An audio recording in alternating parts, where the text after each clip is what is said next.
The year was 3000, but there was nothing to celebrate. The world had long since succumbed to the relentless march of time, and what remained was a bleak landscape of decay and despair. The cities, once bustling metropolises of innovation and progress, now stood as eerie monuments to a forgotten era. Skyscrapers loomed like skeletal fingers against the blood-red sky, their glass facades shattered and their foundations crumbling. The streets were overgrown with twisted, mutated vegetation, a mockery of the once vibrant life that had thrived there.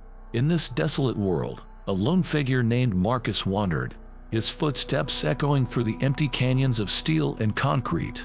He was a survivor, one of the last remnants of a once thriving civilization. His eyes, weary and haunted, scanned the horizon for any sign of life. As night fell, Marcus sought shelter in an abandoned building, its walls bearing the scars of time and neglect.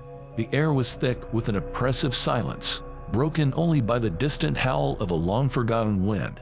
He huddled in a corner, clutching a tattered journal, the pages filled with the desperate scribblings of those who had come before him. The journal spoke of an ancient darkness, a malevolent force that had arisen in the dying days of the 29th century. It told of unspeakable horrors unleashed upon the world, of cities swallowed whole by shadows, of entire populations consumed by madness.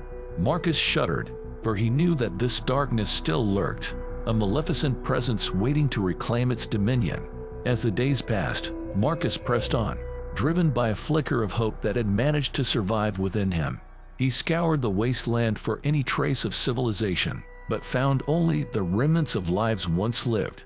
Abandoned vehicles lay strewn across the broken highways, their rusted frames a testament to the futility of escape. Then, one fateful day, Marcus stumbled upon a subterranean enclave, hidden beneath the earth's poisoned crust. The survivors who dwelled there were a ragtag assembly of souls, their faces etched with the weariness of existence. They welcomed Marcus, for they too had glimpsed the malevolence that stalked the world above. In the depths of the enclave, Marcus learned of the last bastion of resistance against the encroaching darkness.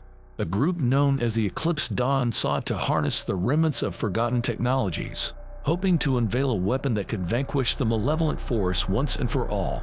Marcus knew that he must join their ranks, for it was a glimmer of purpose in a world devoid of meaning. The Eclipsed Dawn's hidden lab was a cavernous chamber, filled with the hum of ancient machinery and the glow of long-forgotten screens. Marcus stood before a console, his hands trembling as he activated the device. The room filled with a blinding light, and for a moment, it seemed as though the world held its breath. Then, the ground trembled, and a chorus of anguished wails echoed through the chamber. The malevolent force had sensed their defiance, and it surged forth, a swirling maelstrom of darkness and despair. The Eclipsed Dawn fought valiantly, but they were no match for the relentless tide. In the midst of the chaos, Marcus glimpsed a vision, a fleeting image of a world reborn from the ashes. He knew then that this was his purpose, to bear witness to the end, and to carry with him the hope that one day, life might flourish once more. As the darkness closed in, Marcus closed his eyes, his final thoughts a silent prayer for a future yet unwritten. And then, there was nothing but the void, and the world of A.D. 3000 was swallowed whole by shadows. In the end, Marcus became a legend, his name whispered in the dark corners of a world forever changed.